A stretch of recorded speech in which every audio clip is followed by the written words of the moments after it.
Nakita ko si TikTok na paparating siyang trend. Kasi I've been into e-commerce na for 5 years. And ako, being a salesperson, sabi ko, this will disrupt e-commerce in the Philippines. Tapos, magkano benta mo nung matapos yung live sale? Naka 1M ako sa isang oras. Usually, yung TikTok ng time ito, kilala siya para doon sa mga budol-budol lang. Mga 50 pesos, 150. So, tinaray ko magbenta ng mataas na item. Hindi ko makakalimutan. Ang goal ko lang, Sir Kinky, is mag 7 digits, which is 1 million pesos. Nagulat ako, nag 21 million pesos ako. In 4 hours.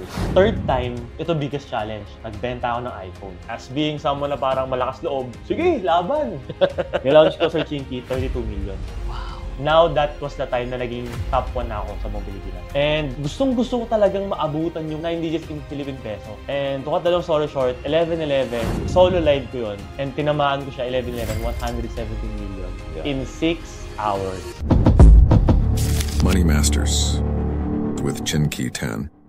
The views and opinions expressed by guests on Shink Positive are their own and do not necessarily represent those of the producers, hosts, or network. Shink Positive is for entertainment and informational purposes only, while guests may share insights on financial and business topics. This does not imply endorsement of any products or services. Viewers should perform with their own research. Hello there mga kaiponaryo! Sobra akong excited because I'm going to introduce an extraordinary guest. Nako, ito, minsan ko lang gamitin yung extraordinary because despite of his young age, the age of 25, he has achieved so many things. And then siya lang naman po ang niyanig niya yung online selling world, especially sa TikTok. Well, nakabenta lang naman siya ng record-breaking na over 100 million pesos in one live session. So, huwag na natin patagulin. Let us welcome no other than Mr. James Afante. Hi, James! Hello po. Hello, Sir Chinky. Oh, palakpakan naman natin si James. Honor po.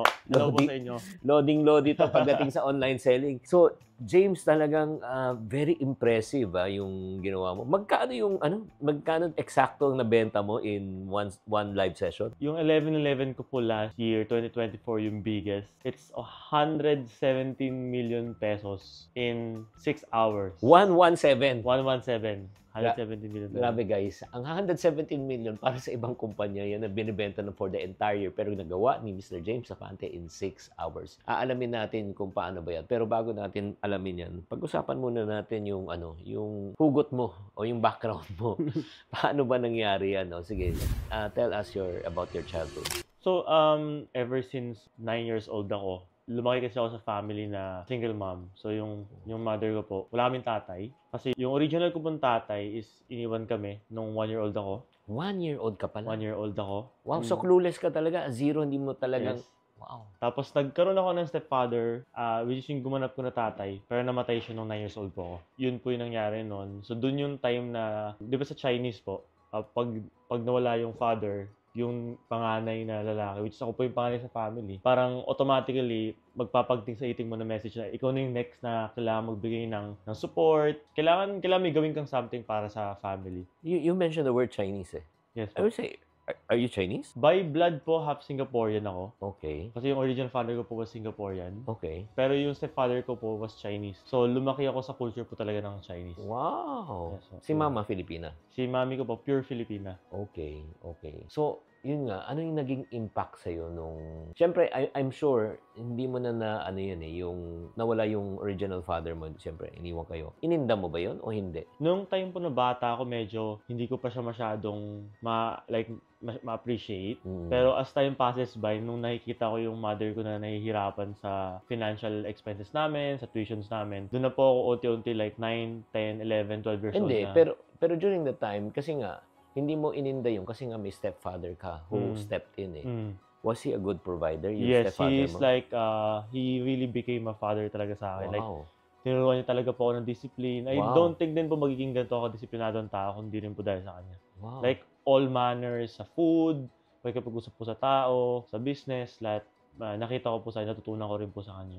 Wow. So, when you were 9 years old during that time, I think you were at grade 2. Somewhere there po. Yes, somewhere there. Tama po. So, talagang hindi mo siya makalimutan talaga, yung stepfather Hindi po. Matagal po talaga kami nagsama. Tsaka, ano po yun, super duper strict talaga siya. Like, bawal ako lumabas ng bahay. Tapos, wala po akong ginawa sa bahay kundi mag-memorize na multiplication table. Oh, no. Ganun po. Yung typical Chinese na military style po talaga. May palo yun. May palo po talaga yun. May palo po talaga. Kasi grabe. masakit po talaga siya pumalo. So, okay. Nung nawala na siya, doon na kayo naka-experience ng mga financial challenges. Yes po. So, can you tell us more about that? So, number one po kasi ako tsaka yung kapatid ko na magkaiba po. So, bali yung kapatid ko po is babae siya. So, pares po kami nag-aaral sa private school.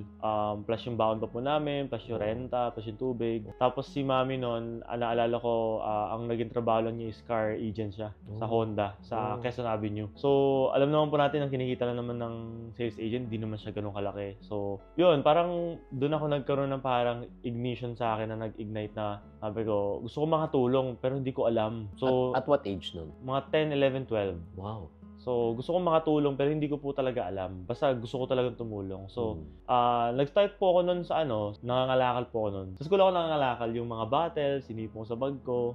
Tapos nag-ipon ako ng mga bote sa sako. Doon ako nagsimula hanggang sa binibenta ko siya sa junk shop. Tapos kikita ko 30 pesos, 50 pesos. Pero malaki na rin yun, ha? Sa edad ko po nun. Sa edad ko po Oo. nun. Like, pang ano ko na yun, pang gastos. Oo. At least hindi na po hingi kay mami. Doon po sila. Hanggang sa, doon po sa pera na yun, naka-afford ako mag-computer shop. Doon ako na-open sa mga games. So, doon naman ako naging start maging techie. Hanggang sa fast forward nung 14 years old ako, nahilig naman ako sa badminton. Hanggang sa, minakalaban ako sa badminton na doon naman in-open niya sa akin yung network marketing. Tapos, na-invite ako 14 years old. Wow. 14 years old network Anong taon marketing. to? 2014 po. Medyo kasagsagan po nun. Okay. Kasagsagan po ng network marketing nun, MLM. Na-invite po ako nun, to cut the long story short, ang galing nga po sana pagkaka-invite nun kasi nung in-invite niya ako, sabi niya sa akin, medyo ano pa ako nun, medyo may pagkapatay gutom ako eh. So, sabi niya sa akin, kakain ko kami masarap. Yung mga kidnap me, ano yun eh. Either lalabas, manunod sine, kakain sa labas, Kain diba? ako, basta sabi niya, hindi ko makalimutan, kakain kami na masarap. Okay. So ako naman, hindi ako nakakain ng masarap doon time na yun. Sabi ko, sige, tara, sama ako sa'yo. Bigyan na kita. Kasi ang kulit talaga eh. So sabi niya, after doon namin, basta promise doon niya sa akin, kung ano man mangyari, kakain kami na masarap. Sabi ko, Okay. edi sige, kain lang tayo masarap. So, ginawa niya is, pinaupo niya ako doon sa front row seat. Sa Sa seminar, gitna. oo. Sa seminar. Oo. So, alam mo naman yun, Sir Chiki, pag nando ka sa Hindi ka harapan, makaalis nun. hindi ka makaalis, tapos lahat talagang sinasabi ng speaker sa'yo, absorb na absorb mo eh. Talagang, tapos example ka, ikaw yung tatanungin. Oo. So, nabaliw ako. Nung na-experience ko yung mabaliw talaga, wow, grabe. Feeling ko ito na yung Oo. opportunity hinahanap ko. Eh, ever since 9, 10, 11 ako, Oh. years old, di ba gusto kong humanap ng way na makatulong. Tama. And doon ko nakita na sabi ko, ito na ata yun. Mm. So, ayun, nakasali. Pero kumain kayo ng masarap after Kumain that? kami, nag-shakis kami. Wow. Shakis. Good. Tapos pinakilala niya ako sa upline niya. Tapos, a good thing naman, napunta ako doon sa grupo ng networkers na maayos. Oh. Mga negosyante rin sila in real life na pinagsasabay nila yung network marketing tsaka yung negosyo nila. So, 14 years old ka nun. Eh, syempre, may joining fee yun. Paano naman na-raise yung pera? Diniskartehan ko siya, medyo nakakatawa yung nangyari sa akin. Is nag-i-invite na agad ako na hindi pa ako kasali. Okay. Tapos ginawa ko, nangutang ako doon sa na-invite ko. Okay. Magkano ang joining fee? 7,998. Uy, malaki rin ah. For 40 years old, malaki po yun. Ganun ba, inutang ko po sa kanya. Eh, Okay. kailangan mauna ako sa kanya eh. Okay, So, okay. napag-usapan naman namin ng maayos, bro, ako kasi nag-invite sa'yo, pero Okay. ganito, ganyan. So, nadaan ko siya sa friendship talk na makasali kami, na kanisan. Tapos, binayaran ko siya after, onwards, Okay. later on. So, bring us to that experience. Siyempre, first, ano mo yan, major break mo yan. Sa 8,000, na-recover mo ba yung 8,000? Kung kada long story short, frankly, hindi. Paano yan? Grabe. So, nangyari doon, Sir Chinky. Sabi ko, ito na. So, pag siyempre 40 years old pa lang ako, medyo nabaliw lang ako noong umpis, na-hype lang ako. Pag sali ko noon, wala, di ako matid ng training, di sumusunod. Hindi ko ginawa yung sinasabi sa akin yung upline ko. Yung mentors ko, di ko ginagawa, di ako umattend. Medyo, parang may pagka-acne ako, yung alam ko na yan. So, 1.5 year, nagkaroon lang ako ng isang cheque. Which is yung direct referral ko doon sa 998 ata po yun, 1,000 pesos. 1.3 yun eh, may tax kasi. So, 990 something lang. Hindi ko pa ina-encash kasi wala pa akong bago. Nag-stale. Nag-stale yun. So, ang tindi nun, more or less 15 years old ka na doon during that time. About 15 na ako nun. How were you able to stay 1.5 year there na wala kang kinikita? So, Ano 1.5 ginagawa mo? year, I consider it na hindi pa talaga ako nag-i-start. Parang feeling ko kasi nung time na medyo pasaway pa ako na gagawin ko na siya pag gusto ko. Hindi ko talaga siya binibigyan ng effort. Okay. Medyo, doon din kasi yung time na medyo marami din akong distraction sa buhay. Na-addict ako sa online games. Oh. Tapos, nagkaroon din ata ako ng girlfriend nun. Tapos hanggang sa parang medyo naging black sheep ako sa family namin. Sobrang pasaway ko. Pupunta lang ako sa bahay, matutulog lang ako. Late ako uwi kasi tatambay ako sa labas. Tapos, hanggang sa dumating yung time na nagalit sa akin yung mother ko, tinapon niya ako sa province namin sa Bicol. Gaano katagal ang season na tambay ka? Na parang walang direksyon ng buhay? Yung ano po, yung 14, 15, 16. 14, 15. So, 2 years. So, guys, ito lang shout out. Shout out sa mga una tambay dyan. Mga walang ginagawa sa buhay. Kung may season ka rin ganun, okay ka pa rin. At shout out sa mga magulang. Kung may mga anak kayo, yun na lang, parang feeling nyo, walang direksyon, yun nga. Lahat talaga may season na ganun eh. Pagdadaanan niyo po talaga yun para matuto ka. Oo, ganun din ako eh. There was a season in my life na ganun din. Yung parang, di ko alam. Ano naman ang gaming sa amin noon, alam mo, ano? Yung sa calculator. Ay, yung ano, okay. Yung boxing. Apo. O yung mga ganun. Doon ka na addict na time. Game and watch. Yung mga, wala. Talagang, sobrang, wala. So, Ilan taong ka nun, Sir Chinky? ganun din eh. Siguro nasa 14, 15. Ganun nga, same. Oo. So, during that time, sa Bicol, ano nangyari? So, pinadala ako nung nanay ko na sa Bicol. Para sabi niya, diyan ka na lang kasi pasaway ka lang dito sa bahay eh. Palakain, tulog. So, ako naman, medyo matigas ulo. Sige, ganoon. Biyahe ako Bicol. Pagdating ko doon sa Bicol, I was there for 6 months. And doon na nag-start na marami na akong realization sa buhay. Kasi na-compare ko yung probinsya sa Metro Manila. Na-compare ko yung opportunities, na-compare ko yung overall na buhay. Na sabi ko sa sarili ko, pag nandito ako sa Bicol, pag nandun ako sa bahay namin, sa gubat po kasi kami, malapit na sa tabi lang kami ng ilog eh. Sabi ko, wala akong opportunities dito. Wala akong chance na mag-succeed dito. I'm not talking about na generalize ko lahat, pero I'm talking about yung odds mo pag nasa Metro Manila ka. Oh, syempre. Malayong-malayo po talaga siya. Of course. As in, sobrang hirap. Like, yung signal pa lang ng cellphone, ang hirap na po eh. So, sabi ko, gusto ko... By the way, during that time, nag-aaral ka ba? Bakasyon po ko nun. Bakasyon. Okay. Bakasyon po ako nun. Nasaktuan po ng bakasyon nun. Pinadala po ako niya. So, dumating po yung time na naisip ko sa sarili ko na, alam mo, James, sabi ko, kinakausap ko yung sarili ko na nakahiga lang ako nun eh. Nakatingin ako sa ceiling. Alam mo, James, kahit na medyo ganito ka, medyo hindi ka okay, mas okay na mag-sorry ka na lang sa mama mo. Mas okay mag-sorry ako kay mami. Magpakumbaba ako kasi medyo ma-pride ako nung time. Matigas ulo ko eh. Parang medyo may pagka-rebelde po ako nung time na yun eh. Mas okay na mag-sorry ako for the sake na makabalik ako sa Manila and for the sake na rather than me spending yung time ko sa Bicol, mas okay na i-spend ko na lang yung time ko dun sa network marketing. Kasi at least dun, baka sakali, mas may chance ako mag-succeed sa buhay. So yun lang po yung naging essence ko. Parang nag-earn ako ng drive na, okay, this time, instead of sa Bicol ako, magpapakabait na lang ako, baka sakali. Baka sakali lang. Yun lang talaga. Hindi ko talaga alam kung magsasucceed ako. Baka sakali. At least, nandun ako sa position or sa environment na may opportunities. Anong ginawa mo? Nag-sorry po ako sa mama ko nun. Kay mami, nag-sorry ako. Sabi ko, promise ako, papakabait na ako. Promise po, papakabait ako. So, mami ko, di naman niya ako natiis. Pinabalik niya ako sa Manila. Anong ginawa mo after that? Ito na. Ito na talaga yung mako-consider ko na simula ko talaga. Pagbalik ko po ng Manila, kinausap ko agad yung mga upline ko. Kinita ko agad sila. Sabi ko, simple lang tanong ko eh. Ano ba yung kailangan kong gawin para mag-succeed? Diniretso ko na sila. Kasi noong time na yun, parang ano na po ako eh. Parang grabe, 2 years na lumipas, wala nangyari sa akin. Samantalang yung mga ibang kasabayan ko, nagka-resulta na sila. Sabi ko, anong ginawa nila na hindi ko ginawa? Ano ba yung sikreto? So naghahanap ako something specific, Sir Chinky, like, ito gawin mo, dito ka mag-invite sa location na to, gamitin mo tong software na to. Yung ganun specific hinahanap ko sagot eh. Pero, ang sinagot sa akin ng upline ko nun, hindi ko makakalimutan eh, hanggang ngayon eh. Kasi hanggang ngayon nagagamit ko siya eh. Ang sabi niya sa akin, isa buhay mo yung ginagawa mo. Tapos sabi ko, medyo confused ako nung time na yun, sabi ko, what do you mean na isa buhay? Kasi parang sobrang vague niya eh. Sabi niya, in order para mag-succeed ka sa isang bagay na ginagawa mo, kailangan every time pagising mo, ginagawa mo siya. Kahit nasa CR ka, ginagawa mo siya. Kahit kumakain ka, ginagawa mo siya. Umaattend ka ng birthday, ginagawa mo siya. Pumapasok sa ginagawa mo siya. Hanggat dilat yung mata mo, kahit nasaan ka man, dala mo yung negosyo mo, ginagawa mo siya. Oh, so ang parang sabi niya, make it as your way of living. Yes. Lifestyle mo na. Yes. Doon ko natutunan na yung work mo pala, pwede pala siya maging buhay mo. Na ini-incorporate mo siya sa buhay mo. Na at the same time, hindi mo mararamdaman yung pagod. Kasi everyday, at the end of the day, Sir Chinky, gigising ka, maaantokin ka, mapapagod ka eh. Tama. Pero pag in-incorporate mo siya sa buhay mo na, ito talaga yung lifestyle mo, hindi mo siya mararamdaman na trabaho na siya. Doon ko na siya ginawa. Na lahat ng intentions ko, kahit magbabadminton ako, the reason nagbabadminton ako kasi naghahanap ako ng mga bagong friends para may ma-invite ako. The reason bakit ako nag-enroll sa FEU, para may ma-invite. So lahat, parang isipin mo may jowa ka. Eh lahat ng decision ginagawa mo sa buhay. Kasi gusto mo, decision mo, ginagawa mo siya para sa inyong dalawa. So ganun yung ginawa ko nun. Ginagawa ko to, pupunta ako sa lugar na to dahil para sa business ko tsaka ako. Alam mo, ang galing ng philosophy na yan. It's very similar, James, kasi yung sa sinasabi ng ibang tao, kung tama ba ako, yung find something that you love to do in your life so that you don't have to work for another day in your life. True. Yun ba yun? True. So, minahal mo talaga yung ginagawa. Minahal ko po siya at in-enjoy ko po siya. Doon ako nagkaroon ng start na experience ko na, okay, ito pala yung feeling pag gusto mo yung ginagawa mo. Kasi noong time po, diba sa networking, palagi nilang in-explain sa'yo na ito yung work, ganito yung mangyayari sa'yo after mo mag-school.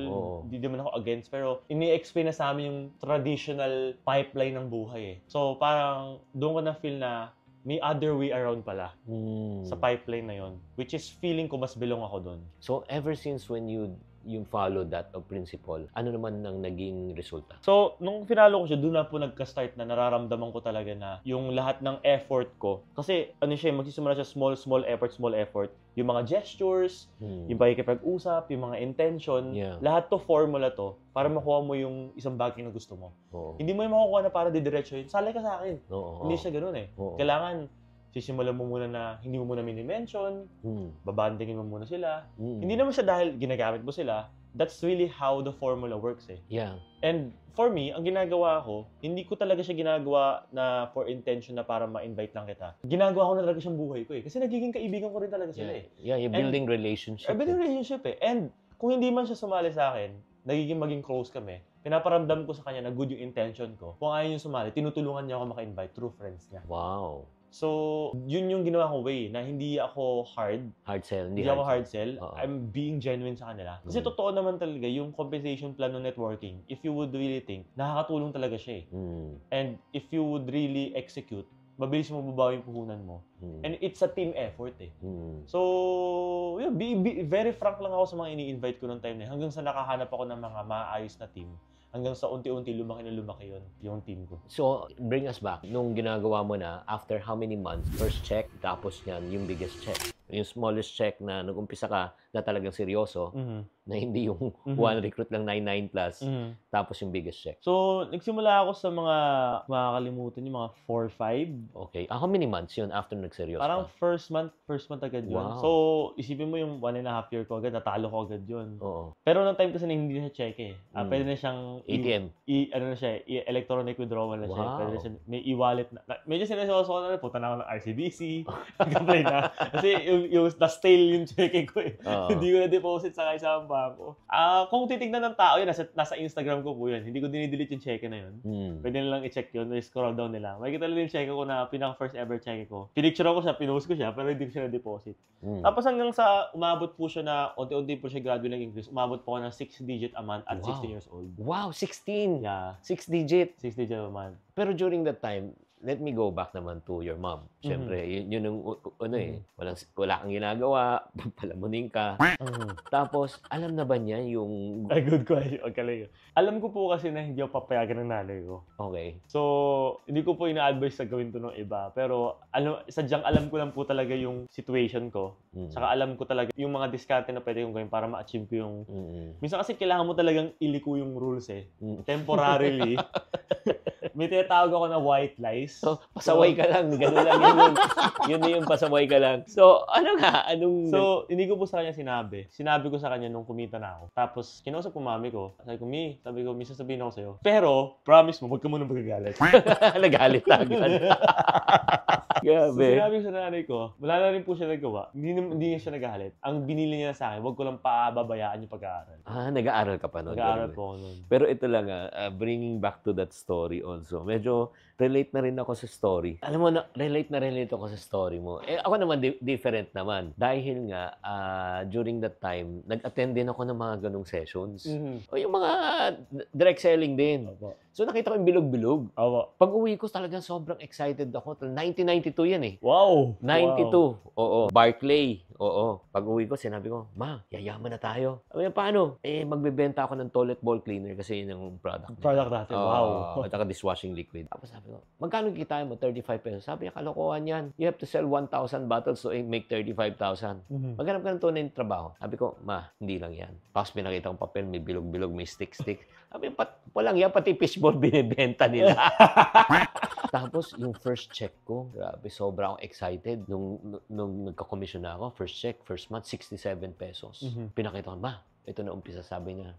Sirahulo ko talaga. Paano kayaman sa 67 pesos? And then, in the following few months, nag-300. Tignan mo, times 5, Wow! Sabi nga talagang may sakit ka na, magpa-doktor ka na. So, in other words, medyo nega yung parent, yung mama ko talaga. And to the point nga na, hindi ko makalimutan sinabi ng tatay ko. Pag driver ka na sa akin, papasweldo na lang kita. Medyo na-offend ako. Pero ito yung nangyari. Talagang tinabaho ko siya. 92. Nagkaroon ako ng breakthrough noong 1995. 3 years. Oo, 3 years. 3 years talaga. Pagkatapos yan, kumikita na ako ng 6 digits per month. Pero hindi pa alam ni mama ko. During that time, pinapadala yung cheque sa bahay. Tapos sinabi ko, sa courier, i-address mo kay Shirley, si mama. So, pinangalan mo yung cheque sa Hindi sa kanya. Pero yung parang recipient. Pangalan ko pa rin. Okay. Baka ibulsa. Kala ko, bibigay mo na sa kanya. Hindi! Tapos, nung nakita niya first, yung 6 digit, nagsisigaw siya. Anak, alika! Akala ko, galit na naman. Anak, paano sumali dito? Grabe. Alam nyo, talagang, hindi ito lang guys In any business, hindi lang sa direct selling, nasa real estate ka, or let's say, nagbebenta ka ng insurance, alam mo, ganun talaga. Yung may mga nega talaga mga tao na will bring you down. Tama o mali? Tama po. Oo, pero ito lang sasabihin ko sa inyo, huwag kayong aayaw, huwag kayong bibigay. Kasi hindi nila nakita yung nakita mo. Hindi nila na-experience yung na-experience mo. Hindi nila napakinggan.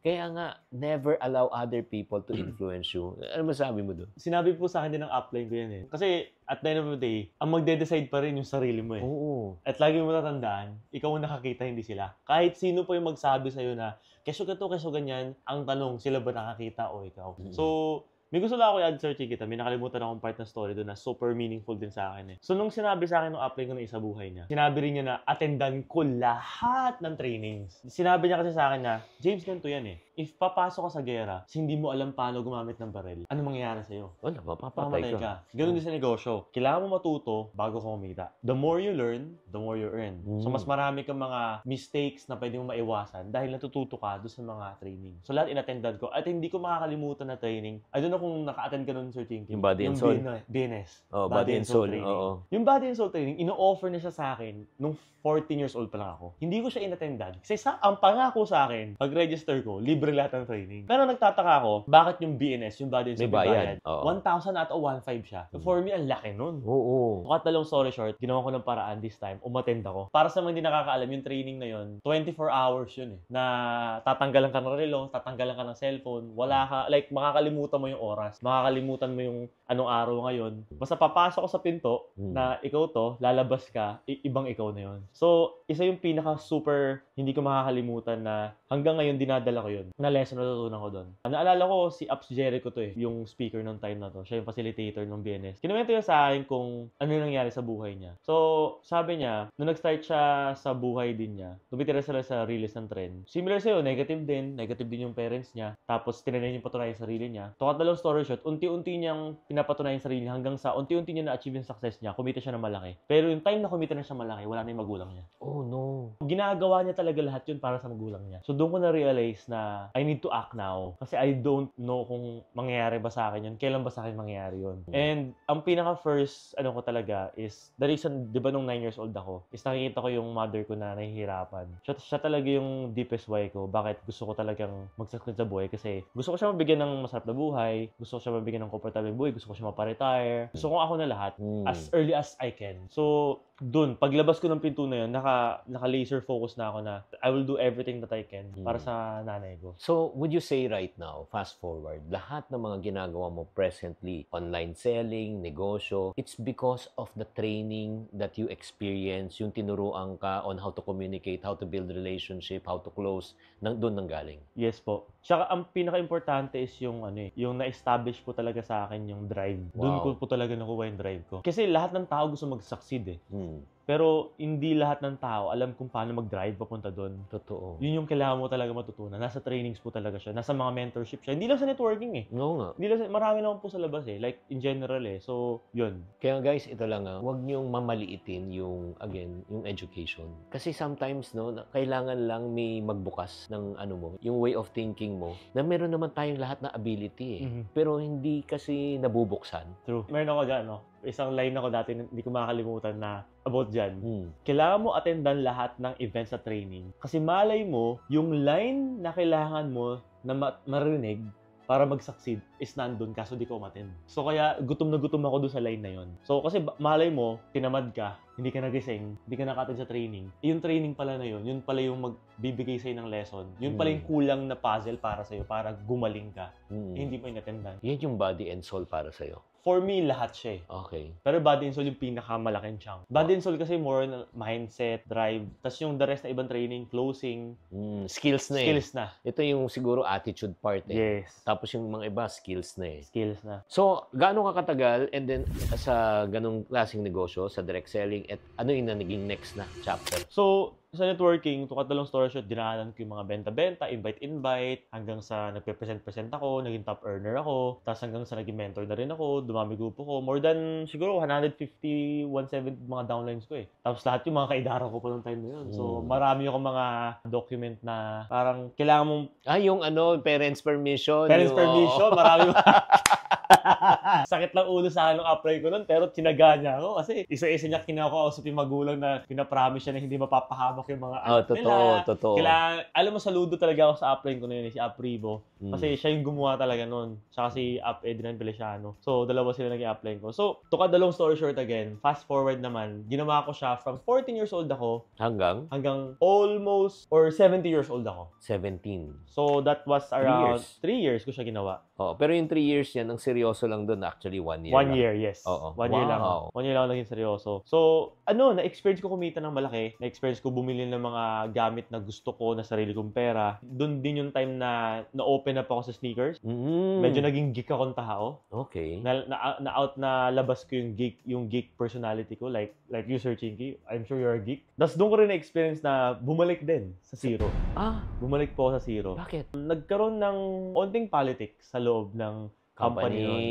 Doon na unti-unti talaga na parang na-open up na sa akin na ganito pala yung business. So, malaki siya, pero hindi siya stable, tapos may politics pa. Wow. First time ko rin maka-experience nun. Naku, ang hirap nun. Ang hirap nun. Yun yung isa sa mahirap kalaban. Even in other business nangyayari yun. Parang, yung mga partners, nag-aaway. yes. So, nagkaroon ng onting problema sa politics. To cut the long story short, lahat ng pinaghirapan ko dugot pawis, naubos yung lahat. Dumating sa point na 200 pesos na lang yung pera ko. Wow. From 6 digits, literal, sobrang gastos ko kasi feeling ko, sa networking kasi diba, Sir Jiggy, every month meron So, pag dumating sa akin yung 100,000 ko, bili, kain, labas, inom, ito ganyan. Enjoy. Wala akong ipon.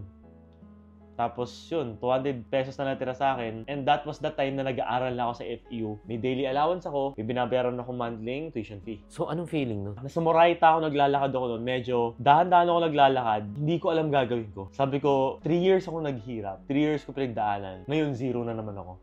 Anong mangyayari? Mas mahirap actually sa ibang tao yun na parang meron ka na narating, tapos bumagsak ka ulit. Oo. Ang hirap nun. Like, that's level 2 of being a businessman for me na mag-start ka ulit. Gabi, ito lang, relate din ako niyan. At saka, if ever, kung kayo nakaka-relate sa story yan, from nothing to something and from something to nothing. Kasi minsan, magdududa ka na Yung duda na in the sense, kikitain ko ba ulit? Yes! Diba? Kasi nalabas mo na yung effort Oo. may opportunity pa ba na mas maganda o Yeah. kasing ganda ng ginagawa ko? Yes. Ang dami ng agam-agam, tapos nawawala na yung confidence mo. Yes. Di ba, imagine mo, 200 na lang. Ngayon, di mo alam paano ka magsisimula Yeah. muli. Kung nakaka-relate kayo, type relate sa comment section dahil pinagdaanan ko rin yan. Yes. Sa akin naman, different story. Mhm. Ang story naman, ang nangyari, I built the brand for 4 years. Bigla nang sinabi ng company, yung distributorship, hindi na ibibigay sa amin, ibebenta na sa Mercury. Matatanggal yung distributorship namin. Mhm. Kumikita na ako ng mga 300,000 to 400,000 a month ng 1998 to Laki 1999. pera nun dati. Parang more than 1M, 2M, 3M Of yun. course. Talagang grabe. Sobrang depression. Imagine mo, nawala talaga. So, nagawa. Oo. So, paano ka naka-recover? So, tinuro sa akin ng mga upline ko dati, na na-apply ko, is whenever something bad happens to you, pag na-bad trip ka ba, may mabuti pa siya may dudulot? Wala. Pag nagalit ka ba, may mabuti pa siya may dudulot? Wala. Pag naging emotional ka ba, nagpadala ka sa iyak-iyak mo, may mangyari ba? Wala. Magreklamo ka? Wala. Wala. Magsisisi ka? Wala. Wala. So, all of the negative things, okay lang, ramdamin mo siya for like, let's say, overnight, I-process pero mo. kailangan mong gumawa ng action. Action will always be the next step. Hindi yung pag-iiyak, pagdadrama, o yung pagbumukmok. So, nag-isip agad ako ng way. Noon that time, feeling ko maraming tatawa sa akin dito sa ginawa ko. Noon that time, sobrang putok yung grab car. Grab car. Yes. Oh. Meron kasi akong kotse noon na nabili ko sa pag-networking. Okay. Minamonthly ko yun ng 15,000, 17,000 ata. So, isipin mo, may monthly akong kotse, may monthly akong tuition fee, tapos may monthly allowance ako, monthly gas. So, ginawa ko, nang hiram ako ng account ng kaibigan ko sa grab car at naging fake grab car driver ako. Sasakyan mo. Tapos sasakyan ko gamit ko. Okay. So, yun yung ginawa ko for Ilan taong ka? That was 16, 17 years old. 16.5 years old ako noong time na yun. Like, everyday yun. Papasok ako, Sir Chinky, sa school, 7 a.m. to 4 p.m. Tapos grab ka 4 na. p.m. grab car ako until 2 to 3 a.m. Wow. Wala, ang tulog ko 3 to 4 hours lang. So, magkano kinikita mo more or less per day pag ano during Per day, kumikita ako 3,000 to 5,000 Wow! pesos. Malaki, ang lakas po talaga nun. Yun po yung time na ang daming mga seaman na tumitigil, na nag-resign, na nag-grab car driver na lang. Kasi grabe si Grab magpa-incentive nun. That was the first year of Grab eh. So, and then ang dami ding, so yun yung time na nag-invest din si Grab sa drivers at sa passengers. Nag-shell out talaga sila ng pera. So, yun, ginawa ko, 4 months ako. Nabayaran ko lahat ng naging utang ko. Wow. Nabayaran ko yung tuition fees ko. And then, yung kotse ko, after 4 months, nag-decide ako, ibenta ko na siya. Okay. So, gusto ko kasi ma-clear yung debt ko eh. Oo. Kasi ang pinakamahirap na pinagdadaanan ng isang tao sa buhay is utang. Oo. Yung you are like, nagtatrabaho ka kasi may kailangan kang bayaran. Hindi ka makagawa ng buwelo para sa sarili mo dahil dun eh. Grabe. Para siyang ano eh. So, after 4 months, meron ako natabing ipon Okay. from GrabCar. That's worth 10,000 pesos. So, to cut the long story short, yung 9,000 pesos doon, nakalimutan ko na kung saan ko siya na pambili-bili ko siya na kung ano-ano eh. Kasi may time na wala na akong, siguro allowance ko sa school, or kung paggastos-gastos ko sa project. Basta may natirang 1,000 pesos. So, naulit-ulit yung 200 pesos days na zero ulit. Pero 1,000 pesos na rin. This was January 23, 2017. Hindi ko makakalimutan yung mga araw na to. Sobrang memorable sa akin to. Kasi this was the time na ini-scratch ko yung surface eh. So, sabi ko sa sarili ko, okay, this time, ang gagawin ko, magnenegosyo ako. Pero, kailangan ko maghanap ng mga tao na tatanungin. Kasi, whenever I do decisions, siguro ang pinaka-good thing sa akin, Sir Chinky, whenever I do decisions, I always ask. Yun yung pinakamalaking edge nung bata ko. Kasi karamihan ng tao nahihiya or natatakot. Kasi baka i-judge sila, maliitin sila, tingnan sila as parang medyo Walang alam. walang alam.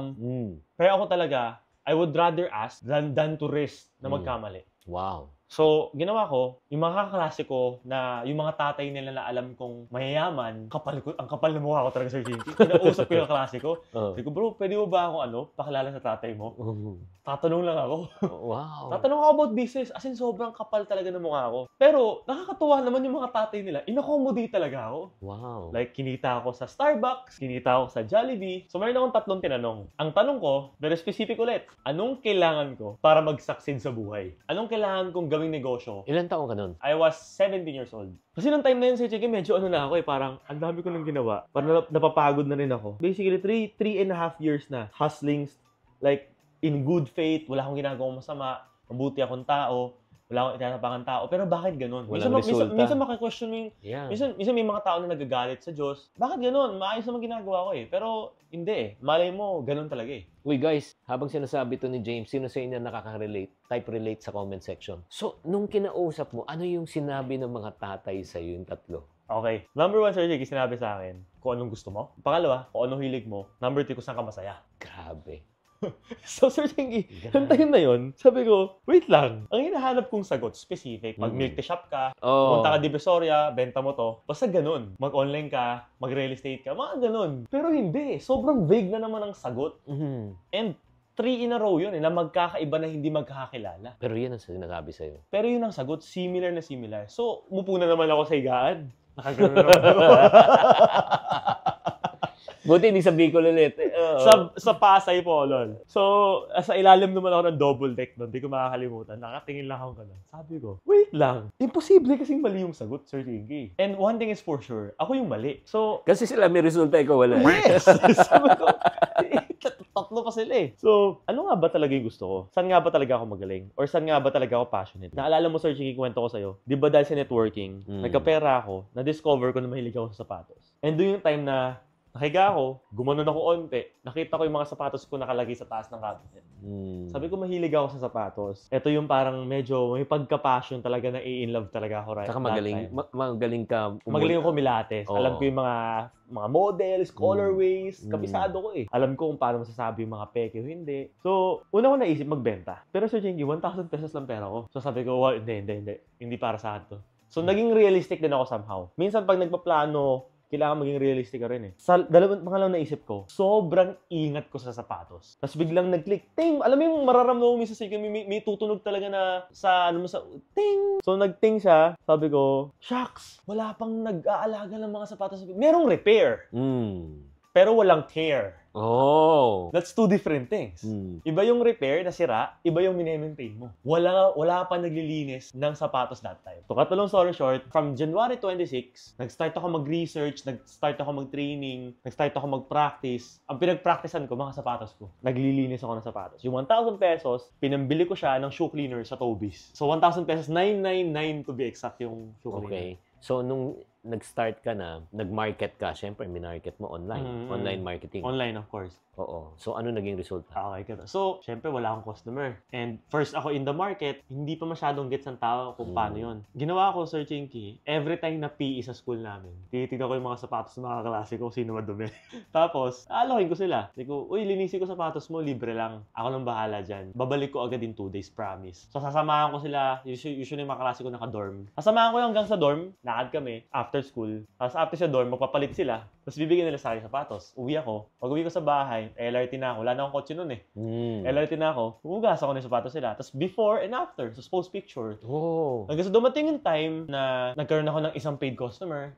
Isang linggo, naging 2, naging 3, naging 4. And doon na nabuo yung James Sneaker Care. Which is nilaunch ko siya ng February 1, 2017. Hanggang ngayon, buhay pa siya. Wow. Pero ito lang, guys, kapulutan natin ng aral to. Huwag natin sayangin itong opportunity. First, yung sagot ng mga successful people. Saan ka magaling? Anong hilig mo? Saan ka masaya? The reason why they answer that way, kasi principle yan, hindi specifics. Kasi pag sinabi ko, oy, food business ka, hindi ka naman marunong sa food business. Yes. Malulugi ka. Malulugi ka eh. Oo. Pero yung saan ka magaling, ikaw yun eh. Saan yung gusto mo, yung hilig mo, yung love mo, ikaw yun eh. Diba? Saan ka masaya eh.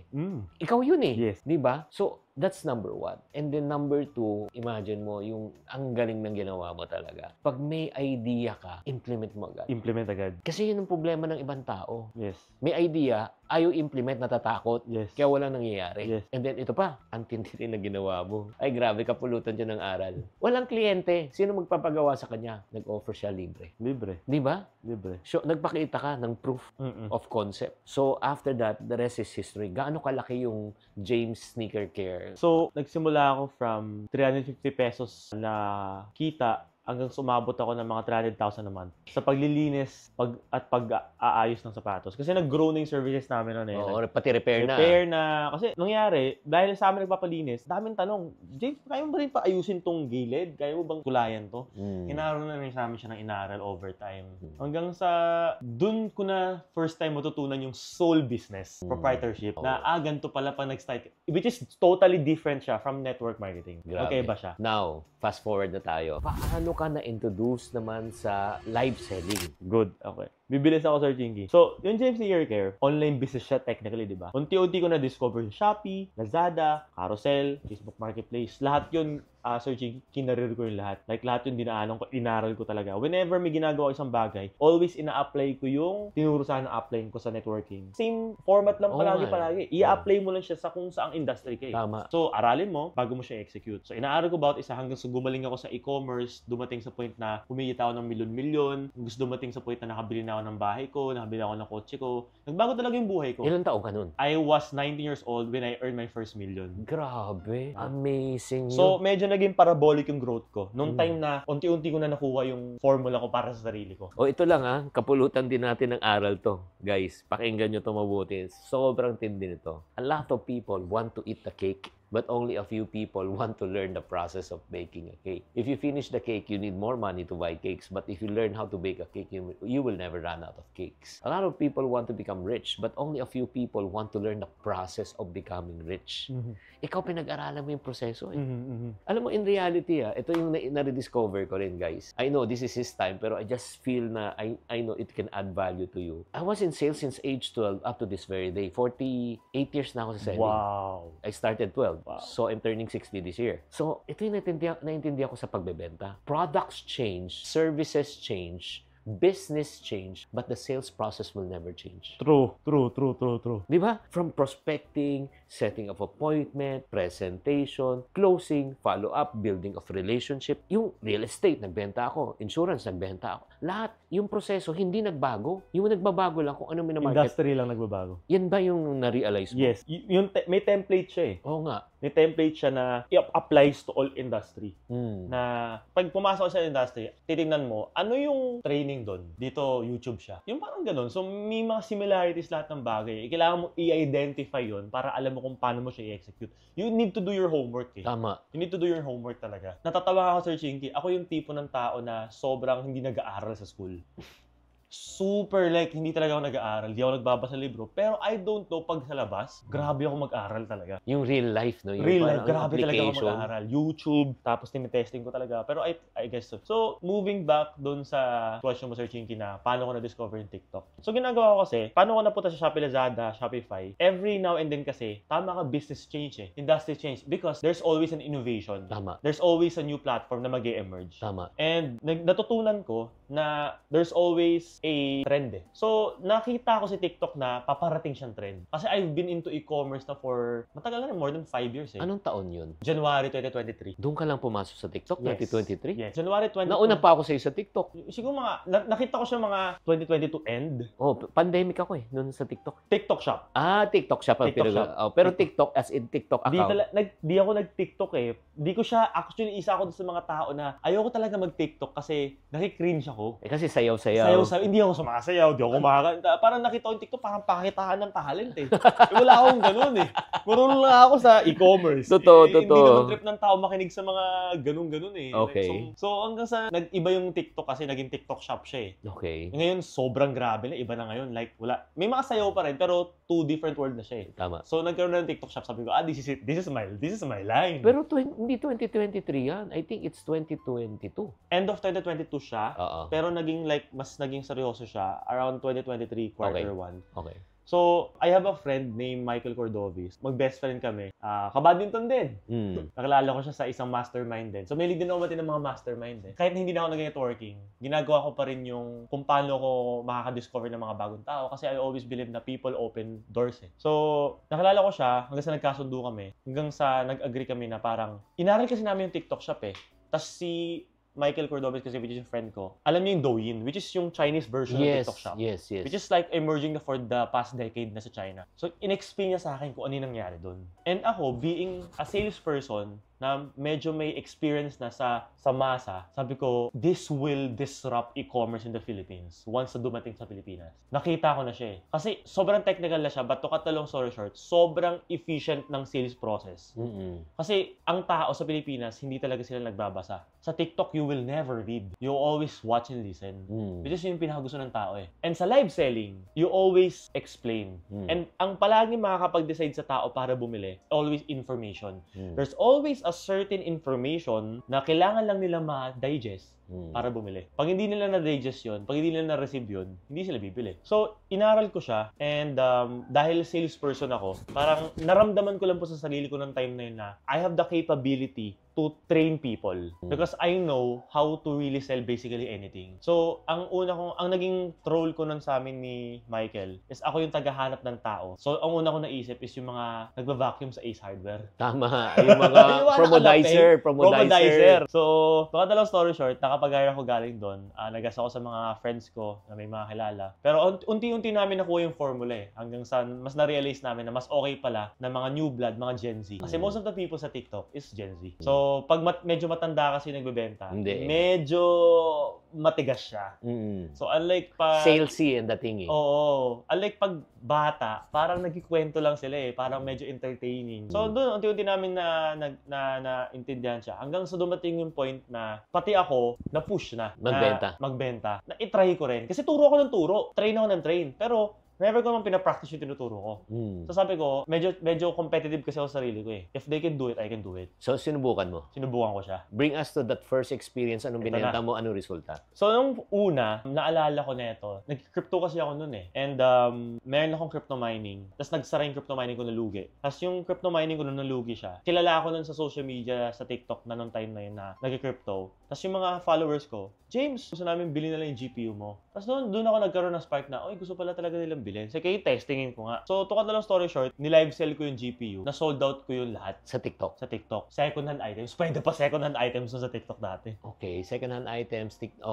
In GPU, ilan piraso? 600 pieces. 600 pieces. Gaano katagal mo nabenta? 2-3 hours? 2 to 3 hours, 600 ubos. O, parang mga worth 2 million pesos yun. Nasya ka? Actually, lugi ako doon. Pero nasya ako kasi nakabuild ako ng proof of concept na kung maggastos nila ng 10,000, 20,000 sa TikTok, pwede pala yun. May function eh. Sabi ko, okay. Pak, nakaisip ako. Ginawa ko next time, nagbenta ako ng white. Alam mo guys, ito habang kinikwento niyan ni James, relate, connect ako kasi na-witness ko yan. Na-witness ko, nagbenta siya ng GPU. Na-witness ko yung first live niya, nagbenta siya ng wipes. So, nagbenta ako ng shoe wipes. Ang puhunan ko nun, Sir Chinky, is 4 to 6 pesos each. Benta ko is 55 pesos each. Wow! Pero may freebies kasi yun na worth 20 to 30 pesos each.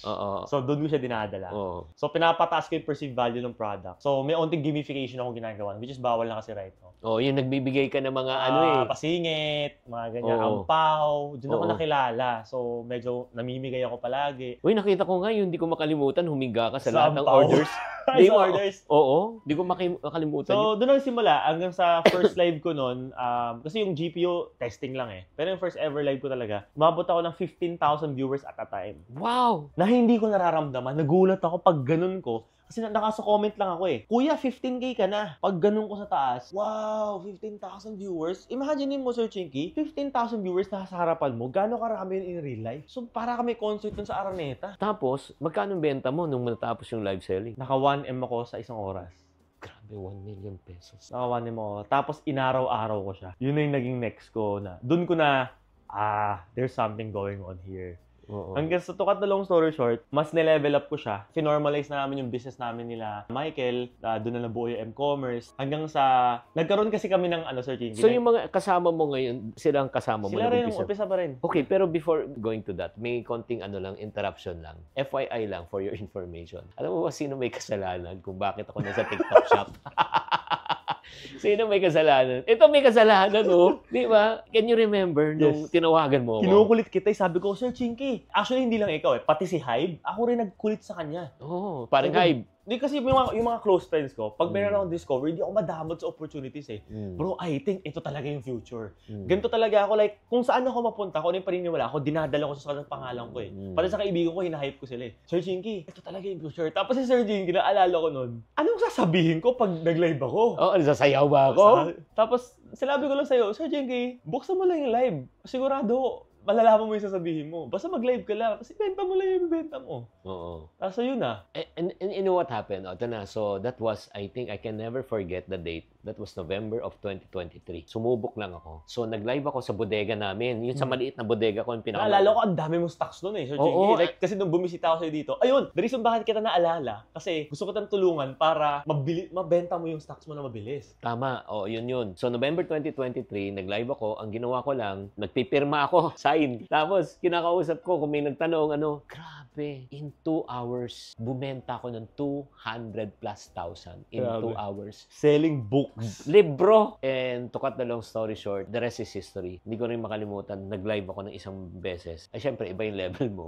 Iba yung product ko eh. Iba pa yung product ko eh. Oh, kasi durable yung product ko eh. At saka, syempre, pag hindi naman bibili ng parehong tao, di ba? Yung pinakamalaking nabenta ko na live, in one live, mga 2 to 3 hours, umabot ako ng 1+ million. Grabe. Selling books. Kaya nga ako, ang laki ng... Ilang books yun, Sir Chinky? More or less kasi 500 pesos yun eh. 500 pesos na sa 5 books. 100 pesos per book. Dami libro nun. Oo, sobrang dami yun. So, ako naglaki talaga ng utang na loob ko kay James. Kaya nga ako, papasalamat ako. And FYI, that also proves the point. Si James is 20 plus during that time. I was 50 plus. I'm turning 60 already. So, it doesn't really matter that ikaw mismo, kahit na medyo may edad ka na, you can learn from young people eh. Diba? Kasi alam nila eh. Kaya kapatid, ito lang sabihin ko sa inyo, kung bakit di ka pa kumikita ngayon, baka ikaw kasi may acne ka, Alam ko na yan. at the same time, may pride ka. True. Alam mo ba, James at mga kapatid, napakahirap lunukin ng pride, lalo na kung ito ay bareta. Totoo po. Laki. Sana kung powder. So, now, fast forward. Okay, you formed the organization already, magkasama kayo. So, bring us back to that momentous moment. So, hindi mo po talaga plano na maging main TikTok live host ako. Ang nangyari po talaga kasi noon is nagkaroon kami ng another branch doon sa company na TikTok Academy. So, the first ever TikTok Academy in the Philippines. Naging speaker ko doon. Tayong dalawa. Tayong dalawa yun. Tayong Oo. dalawa 3 days na intensive yun. Gabi, Oo. 100,000 yung tuition doon. Oo nga. Tapos we have 30 to 40 plus enrollees. Kasi talagang sobrang seryoso. And yung mga enrollees natin nun, mga matataas talaga. Kasi sino bang magagastos 100,000? Pero alam kasi natin mababalik nila yun. So sabi ko sa sarili ko, sabi ko sa mga partners ko nun, bro, hindi ako pwede magturo nang wala akong pinapatunayan. Sabi ko, gusto ko, i-prove ko muna yung mga case studies ko. I-prove ko yung mga ideas ko bago natin gawin yung TikTok Academy. So, nag-live ako. Nag-try ako kasi nung time na to, Sir Chinky, ang binibenta sa TikTok is mga low-ticket items eh. Wala pa nagbibenta ng mga 3,000 pesos, 5,000 pesos. Usually, yung TikTok nung time na to, kilala siya para doon sa mga budol-budol lang. Yung mga 50 pesos, 150, ganyan. So, tinaray ko magbenta ng mataas na item. Kasi most of the people, hindi pa sila nagtitiwala sa TikTok. Hanggang sa, hindi ko makakalimutan, ang goal ko lang, Sir Chinky, is mag 7 digits, which is 1 million pesos. First live ko, na official na TikTok live. Hindi na yung parang sa bahay lang ako nag-wipe sound. Official TikTok live. Anong binenta mong product? Cellphone. Okay. Realme. So, nagulat ako, nag-21 million pesos ako. Wow. In 4 hours. Wow. Ang peak viewers ko is nasa 25,000 viewers on time. That's na. amazing. And grabe nun. As in, tapos yung time na, hindi ako kilala ni TikTok. As in, wala. Kinabukasan, tumatawag si TikTok sa M-Cover. Sino si James Avante? As in, like, in just overnight, lahat ng records, tinalo ko agad. Nag-number 1 agad ako nun. Fastest growing GMV in the whole Philippines. Ano ibig sabihin ng GMV? Gross Market value. Oo. So, basta yung total benta. Oo. So, ako nung time na yun, nagulat din ako. Parang, what? So, to cut the long story short, yung TikTok Academy, tinuloy pa rin natin siya kasi nakakuha tayo ng mga interest nun. Pero, mas na-divert na yung time ko sa pagiging live host. Second live, inulit ko siya kasi baka chamba eh. Okay. 27 million. In Phoenix naman. Sabi ko, okay, wait, parang may something na talaga nangyayari. Third time, ito biggest challenge. Nagbenta ako ng iPhone. iPhone 15 launch. Iba na yon. So, kailangan payment first pa. Kasi pag 100,000, more than 50,000, hindi na pwede COD. So, ako yung naging official launch. As being someone na parang malakas loob, sige, laban! Nilaunch ko, Sir Chinky, 32 million. Wow. Now, that was the time na naging top 1 na ako sa buong Pilipinas. Nung una kasi, fastest growing GMV. Pero may mga mas matataas pa rin sa akin, mga sa 29. Pero dun yung time na nag-number 1 na ako. And then, one of the biggest challenge is to maintain. Yes. Kasi, okay, nag-21, nag-27, nag-32 ka na. Paano mo siya i-maintain? Ang taas ng 32, Sir Chinky, ang hirap nun. So, next month ko naging 29, tapos naging 27 ulit, naging 20, nagkaroon ako ng 15. Naglaro-laro siya sa ganung range eh. Every month yun, nagla-live na ako. So, nagbago din yung buhay ko, to be honest, sa TikTok. As in, ang laki ng pasalamat ko kay M-Commerce at kay TikTok Shop. Sinuportahan nila ako. Grabe, binillboard nila ako sa EDSA. Every month, may billboard ako. Hindi lang isa, hindi lang dalawa. Siguro nasa 10. Pati sa elevator ng mga condominium, nandun ako. As in, tinulungan talaga nila ako eh. Like, hindi ko ma-achieve yung credibility ko, kundi rin dahil sa kanila. Grabe supportan nila sa akin. Yung mga bagsak presyong cellphone, yung pinamimigay kong cellphone sa mga brands, grabe tinulungan nila ako. Hindi ko lang pera yon. Like, pera ko yon, tsaka pera ng mga brands yung tulong-tulong kami. Hanggang sa unti-unti yung umangat sa challenge pa ako, hindi ko makakalimutan, June 6, 2024, umabot ako ng 60 million. Sabi ko, wow, that was the first time na $1 million ako. And gustong-gusto ko talagang maabutan yung 100. Yung 9 digits in peso. Tama, 9 digits in Philippine peso. And yun, sabi ko, gusto ko siyang tamaan before the year ends. And to cut the long story short, 11/11, solo live ko yun. Gusto ko tamaan ko siya ng mag-isa ako. Ayoko na may kasama ako kasi gusto ko mapatunayan sa sarili ko na kaya ko siya. And tinamaan ko siya 11/11, 117 million in 6 hours. So, Grabe yun. As in, yun na yung biggest trophy ko in my life right now. I don't think so that any e-commerce platform, kahit magtayo ka ng multiple e-commerce shop, kahit Shopee, Lazada, Shopify na ginawa ko before, I don't think so ma-achieve ko yun in 6 hours. No other e-commerce shop can do that. Yeah, only TikTok live selling. At saka, hindi lang yan. Alam mo, because of that, it opens so many doors for you na ang dami mong nakakollab na mga sobrang sikat na... Sila Coco Martin, Oo. sila Ma'am Ivana, sila Rosmar, si Diwata. Oo. Ang dami. Like, halos lahat ng mga TikTok icons nakakollab ko po nun. Oo, during that time, since they know that you are the best. So right now, okay, what's next for James Afante? Kasi, yun nga, na-shock ako. Ito lang, this is, kasi si James, saka nag-uusap talaga kami. Especially kung may transition tong bata na ito. My eldest is 24 So, I'm like your oo elder. nga, parang nung nag-transition siya, sinabi na lang niya sa akin na, Chinky, hindi na ako magla-live selling. Ha? Matapos mo tamaan ng 100 million mo, titigil ka na sa live selling? Sabi ko, ano na gagawin mo? Sige, tell us, bakit ka sinasabi mo na magpapahinga ka sa live selling? Sobrang dami kong kaibigan nagulat. I'm sure this is gonna be the first time na pinapublicize ko rin. Kasi hindi ko pa sinasabi na nag-stop na talaga ako. So, nag-stop ako sa live selling or nag-decide ako mag-stop. Number one, I think I already reached the peak. Hindi na rin ako nag-grow in terms of skills and as a person. As of right now, I have more than 17 million total combined following, which is like parang 15 to 20% ng Pilipinas. I just don't feel na yung parang growth. Kasi every now and then talaga, Sir Jinky, sobrang gutom ako sa growth. Gusto ko na-challenge ako. Hindi na ako super na-challenge. And parang nafe-feel ko every month, inuulit ko na lang talaga siya lahat. So, dun ako na pa-question, what's next for myself? Wow. Hindi kasi ako always after na sa money talaga, Sir Jinky. Kasi we know na, alam naman natin in business, once you know how to sell, you can always make money, hindi ka na magugutom. So, sabi ko, okay, nakilala ko ng tao, ang pangalan ko nga sa labas is Kuya James. Kasi kuya ako ng tao I help them, namimigay ako ng cellphone, pag may calamity, nagdo-donate ako through GCash. Natutuwa nga ako, hindi ko makalimutan na even other people is sending money to me. Para lang isabay na hindi ko kilala. May nagsisend ng 5 pesos, 1 peso, 10,000, 1,000, blah, blah, blah. So, sabi ko, I have this power, I have this influence to help people. Ano yung pwede kong gawin na next step para mas makatulong pa sa mas maraming tao? Ako kasi, very techy yung tao and very updated ako sa mga trends. And I think talaga magiging trend this year is more on cryptocurrencies.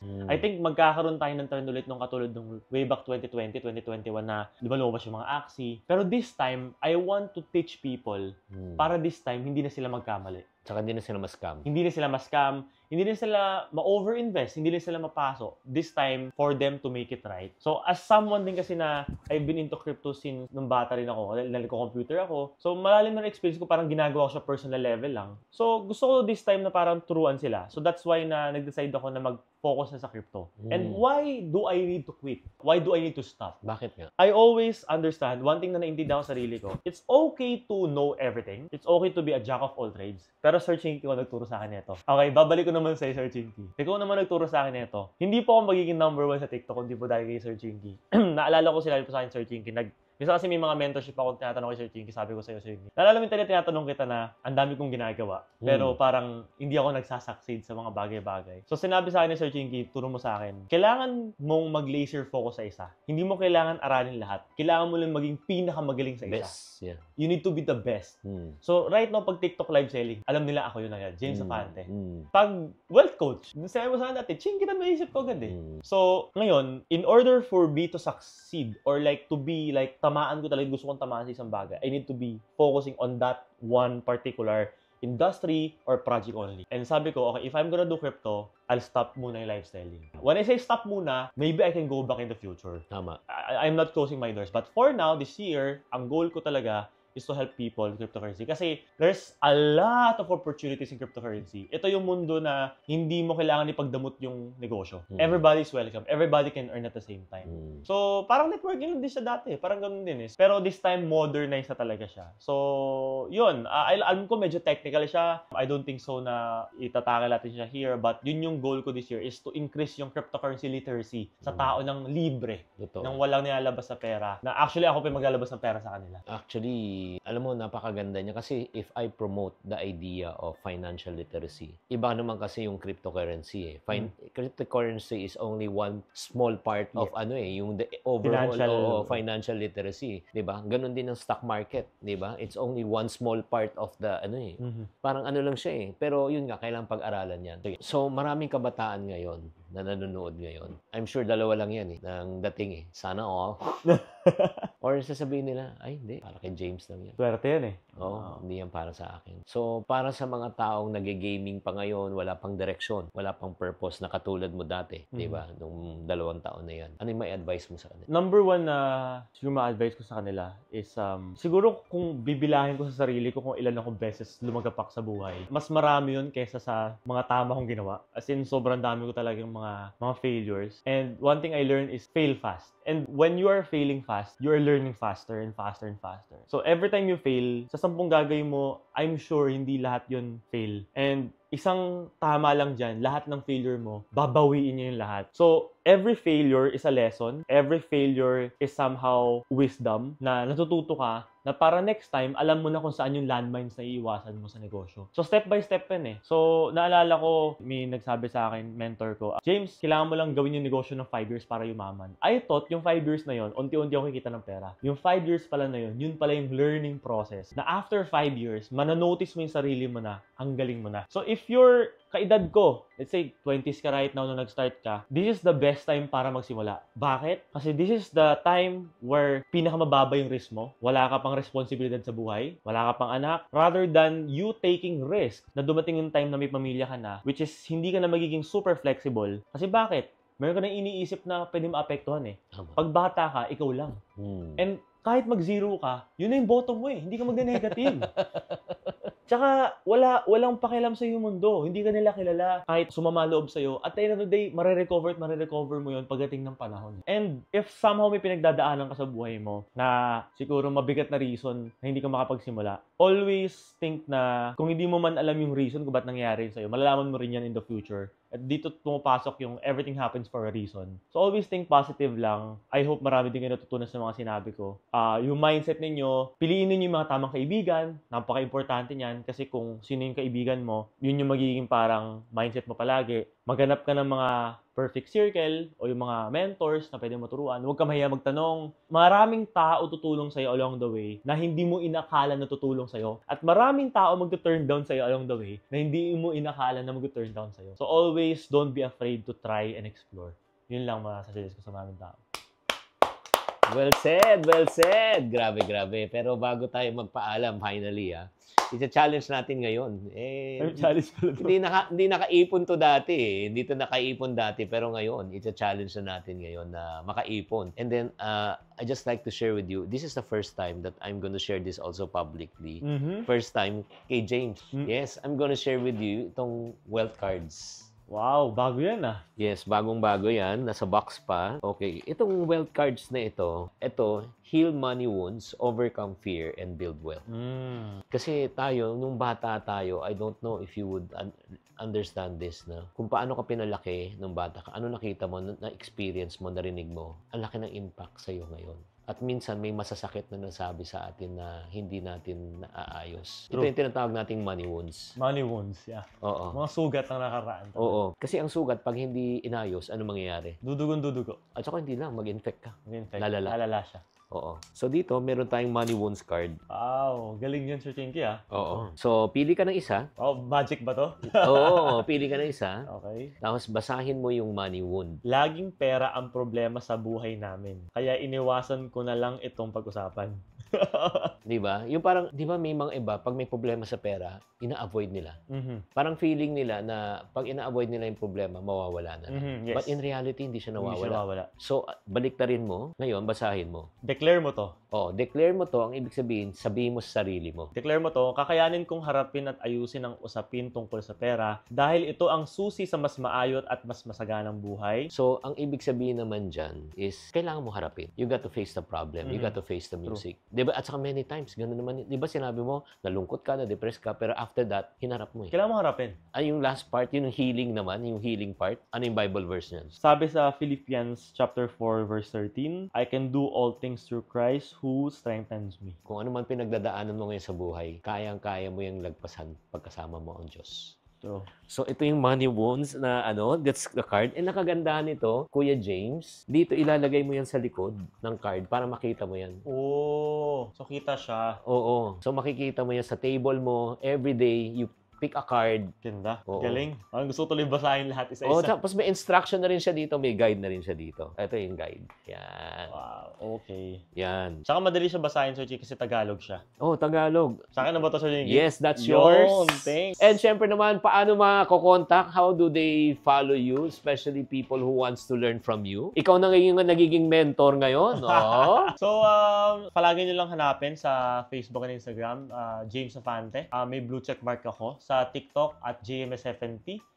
Wala pa akong blue check mark. Di ko alam kung bakit di pa ako binibigyan ng blue check mark sa TikTok. Sa YouTube din pala, James Nafante. So, dun ako, by the way pala, naka-focus this year. So, I keep on creating longer form of contents kasi para mas makapag-provide ako ng mas malalim at mas magandang value para sa tao. Maraming salamat, James. Sir, Thank you very much. So much po. Mabuhay ka. Guys, there you have it. I'm gonna say, this is one of the probably longest interview that I have done, pero it's sure worth it. Ang gagawin po namin is part 1 and part 2 to. Part 1 and part 2. Kaya kung medyo nabitin kayo, guys, panoorin nyo na lang yung part 2 episode. And I'm so grateful and blessed. No? Even a young person at the age of 25, grabe, can really do such thing. Wala kang excuse kung bata ka. And lalo na, wala kang excuse kung ikaw ay nasa middle age na. Kung kaya ni James, kaya mo rin. Tatandaan, tamang karunungan, tamang disiplina, ang susi sa pagyaman. Na dapat pala, ang perang ginagastos mo ay yung kaanak-anakan ng pera mo. Kung pwede ngang kaapu-apuhan ng pera mo. It's not how much you earn. It's not how much money you make. It's how smart you are with the money that you